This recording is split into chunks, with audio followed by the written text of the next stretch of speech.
Hello everyone, this is Jamie. You would have seen him in another video, or maybe that video hasn't been released yet, but regardless, this is Jamie. Please introduce yourself to everyone. Hi, so I'm Jamie. I'm from Manchester. You might have seen a clip before as well.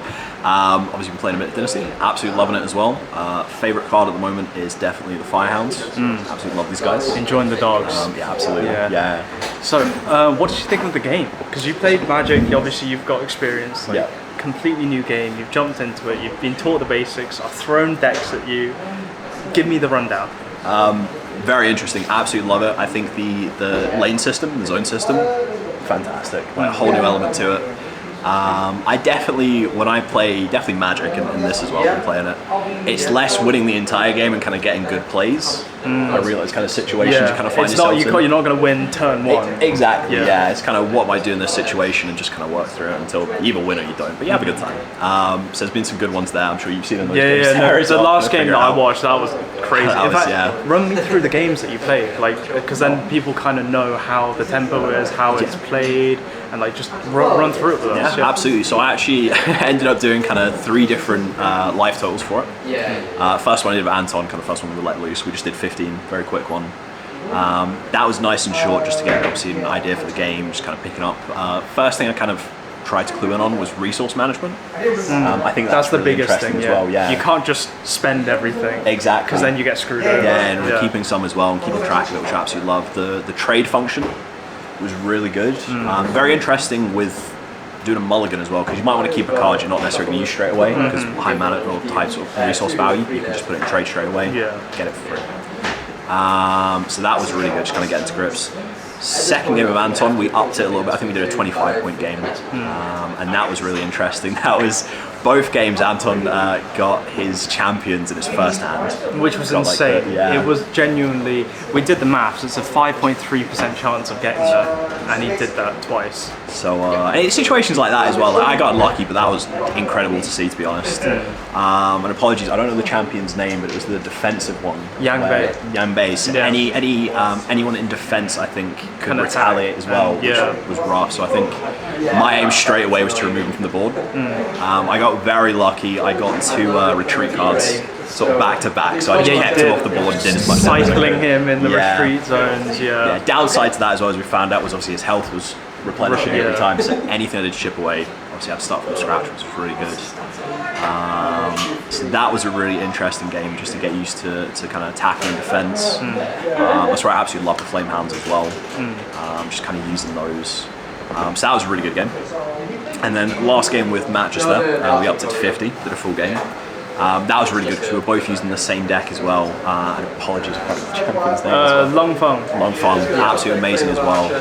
Very sort of aggro, isn't it? Very aggro, yeah. You just want to set off and then just bang. That was the thing. So I think my key thing was just getting lane set up and just doing united attacks, which was good fun. And I think it was kind of the second third of the game we both had champions out. Both sort of did a job of clearing them, and then towards the end of the game it was actually a lot of the lower kind of level cards that were kind of doing a lot of the legwork, which is really interesting to see. It's cool, isn't it? It makes what seems like really useless cards really useful, because they actually have a purpose. No, absolutely. Whereas I think other games useless, really low level stuff, you don't want to play it. But with us, the low level stuff can actually give you that edge in the moment and then tip the scales a bit. Absolutely, yeah, you can definitely strategize. I mean, we were just chucking out recruits, to be honest, and they were doing absolute legwork for us. Did you ever feel in the game that you always had the advantage, or how did you feel in the story of the game? So definitely, I think it was a case of when my champion was out, I think for a little bit I was kind of very much got to keep him in at all costs, try and block, do what you can. I think there was a moment where I was like, okay, maybe I can kind of let go. They're powerful, not necessarily maybe a game changer in this situation. And it was obviously because the card number says chance I could get it back later on, which I actually did. Remember that? Matt removed it, and then literally next turn, first card I pulled, I could just play it back. So that was good fun. So definitely, there are a lot of moments where I felt I had the advantage, and I was definitely in control. And it can also change very quickly. It's on a turn by turn basis, isn't it? Because you never know how they react to what you set up. Yeah. And then they could always move into a different lane that you don't think they're going to. Exactly, yeah. I will say first turn on that last game actually was really good because I think I managed to get lucky and clear my hand sort of turn one, get everything on the board. I think I had 2 lanes full when I was getting United Attack.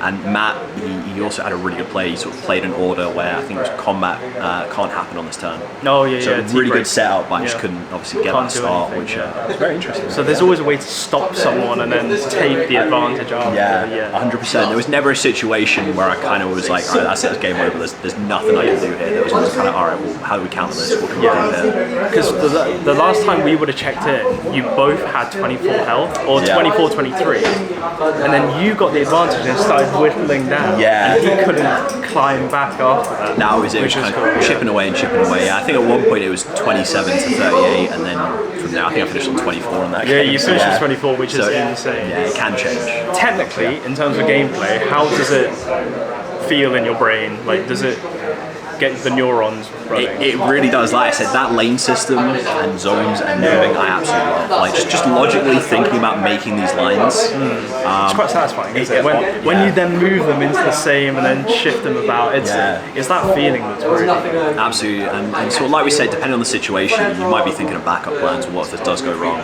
So I think having the reinforcement mechanic from the card behind it can always defend. Yeah. Trying to think, well, how that's going to play out. And it doesn't, if I need to use it. Because we have that, it doesn't force you to just play in the front row. It forces you to play behind someone else as well. Yeah. Rather than just ramming people into the other people. 100%. So that was definitely it. And yeah, like I said, when you get those lanes lined up, like perfect United attacks, it's satisfying. Feels good. Yeah. Okay, what would you say to new players then? Considering you are a new player today. Yeah. I'd say get stuck in, like I said, focus on kind of play-by-play rather than trying to get control of the entire game. Just think, what's the situation currently, what's the main threat, and try and assess, well, what can I do to get rid of it. And a lot of stuff kind of clicks. I always like those magic moments where you just kind of, you do get it. Intuitive enough for you to know what it does. Yeah. No, 100%. And like with structures as well, get a card you might not have used before, kind of realising, all right, this changes things up. Yeah. So I'd definitely say for new players, just focus on play-by-play, what you currently got in your hand, what's the main threat or what's your main goal. Just kind of go from there. Okay, and would you recommend the game? 100%. And did you have fun? Yeah, I did, yeah. Okay, awesome. After I get a few more reviews, we're going to do some booster pack openings, which will be awesome. So let me get the next interview. My name is Hinchy, and over the past 5 years, I've been doing something incredibly crazy. I've been building a brand new trading card game for people to enjoy. The game is heavily inspired by ancient China with different flares of flavor. A game where every move matters and every card tells a story. The game? Dynasty TCG. This is the story of how it gets made. Every decision, every design, every failure. This isn't $1 million studio making a game. This is me and a relentless drive that refuses to die. Welcome to Concept to Card Dynasty TCG.